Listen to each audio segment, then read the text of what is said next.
Hi, I'm Sean Speer, Project Director for the Ontario 360 Project here at the Munk School of Global Affairs and Public Policy. As viewers know, we've been releasing a series of policy papers over the past several weeks on issues of interest and relevance to the province of Ontario. We've covered topics ranging from intergovernmental fiscal relations to apprenticeships and skills trades, skills training more generally, and of course the fiscal policy here in the province. And this week is no different. Today we released a new paper on the subject of employment lands, industrial zoning, and business property taxes. Those issues may sound technical, but they're highly relevant for the province as it seeks to attract and strengthen its industrial base. I'm here today with Drew Fagan, a member of the Ontario 360's advisory board, and someone who has been a key part of the Ontario 360 project. We're going to do something a bit different this week.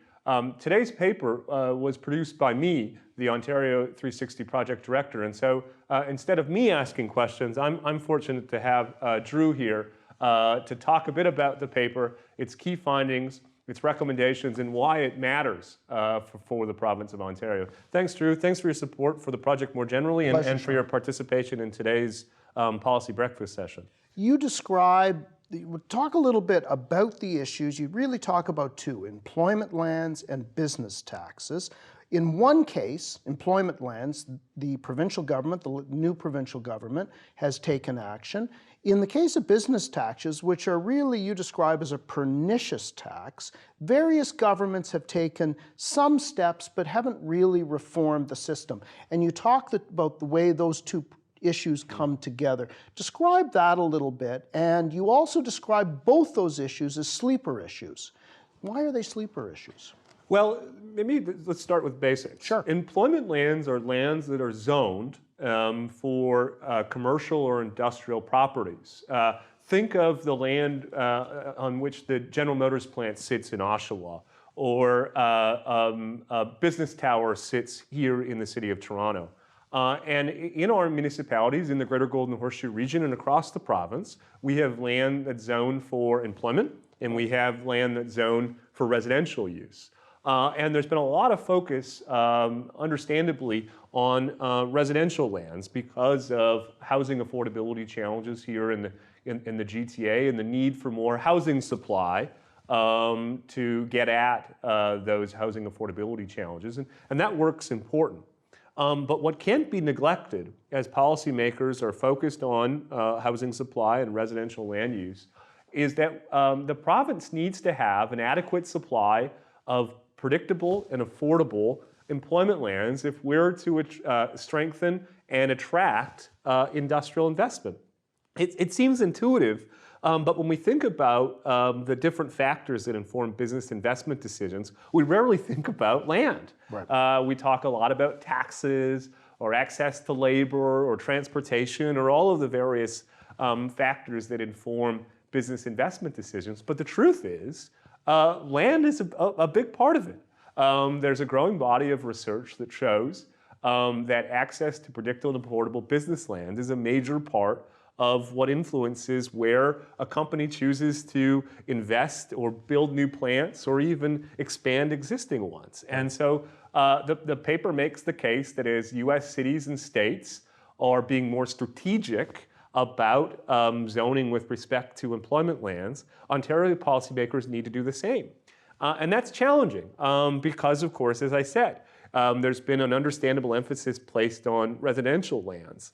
And so I think in a nutshell, the reason we call these issues sleeper issues is because as Ontario goes about trying to attract industrial investment and strengthen its industrial base, it's going to have to keep an eye to protecting a predictable and affordable supply of employment lands because it's one of the factors that will ultimately shape whether firms want to expand, grow, and invest here. And you make the point in the paper that American jurisdictions, as you just mentioned, have taken this issue on to a greater extent than we have here. It's really interesting. As jurisdictions compete for investment, compete for employment, policymakers tend to focus on things like tax policy, access to human capital, transportation, access to new markets through free trade and so on. But the truth is, other jurisdictions, particularly U.S. cities and states, have started to recognize the strategic role of a predictable and affordable supply of employment lands. And so our policy brief today refers to a series of instances in the U.S. where American cities are taking steps to ensure that they have a predictable and affordable supply of employment land. And they're making that part of their investment attraction strategy. They're in effect saying to major employers, come to our state, come to our city. Not only do we have competitive taxation and so on, we actually have a predictable, affordable supply of employment lands where you can put your plant, where you can put your investment.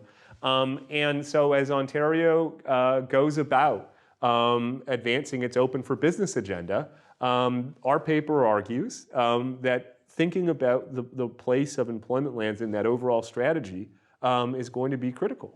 The paper's also about competitive tax situation, and in particular the challenge of one tax that gets not nearly the attention it deserves with regard to competitiveness in Ontario. Talk a little bit about the business education tax, where it came from, and the challenges it poses. Yeah, this is another, I think, interesting observation that the paper makes that would be of interest to policymakers and to viewers more generally. People know that they pay property taxes to the municipality. Households and businesses are subjected to a municipal property tax. But what people may be less familiar with is that the province of Ontario actually also imposes a property tax. Yep. The origins of the provincial property tax stems from the shift in responsibility for the financing of local education from municipalities to the provinces in the late 90s. And as part of that shift of responsibility, the provincial government assumed the business education tax and property education taxes that had previously been imposed by municipal governments.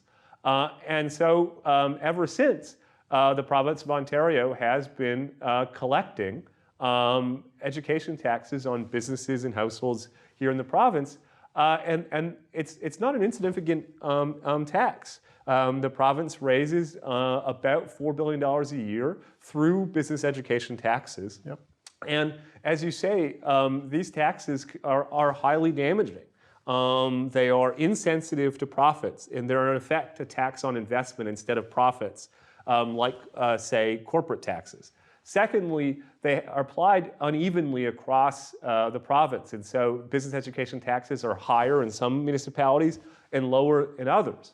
And finally, business education taxes imposed by the provinces treat different types of properties differently. So commercial properties are taxed at a lower rate, by and large, than industrial properties. And so for all of these reasons, the policy brief observes that as part of a strategy for attracting investment and strengthening the industrial base in the province of Ontario, not only do provincial policymakers need to look at employment lands, they really ought to also be looking at ways to reform business education taxes here in the province. You make a proposal with regard to how that in particular should be done. What's your suggestion?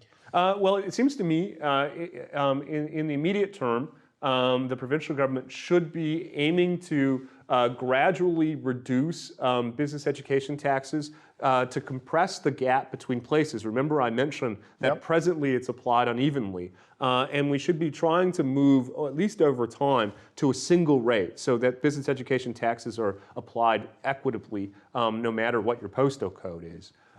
More fundamentally, I think there's a strong policy case for phasing them out altogether. Presently, the business education tax imposes significant economic costs. Some estimates say that $1 raised in business education taxes here in the province costs more than $5 in foregone economic activity.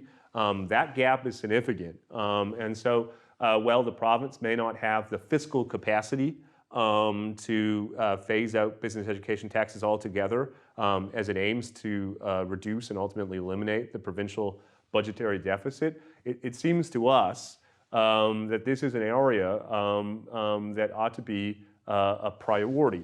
as part of an overall strategy for attracting and supporting industrial investment here in Ontario. Excellent.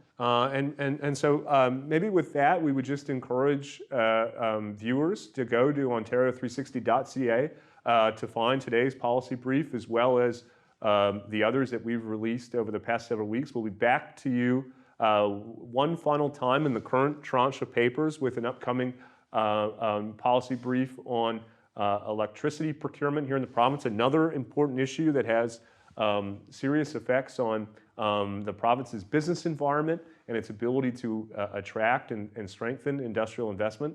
And we're grateful for you to be following along and being part of the conversation. Thank you, Drew, to you for being such a great supporter for the project. And here's hoping that policymakers are reading our policy briefs and hopefully ultimately translating some of these policy recommendations into much needed reform. Much good reading, agreed. Thank you so much. Thank you.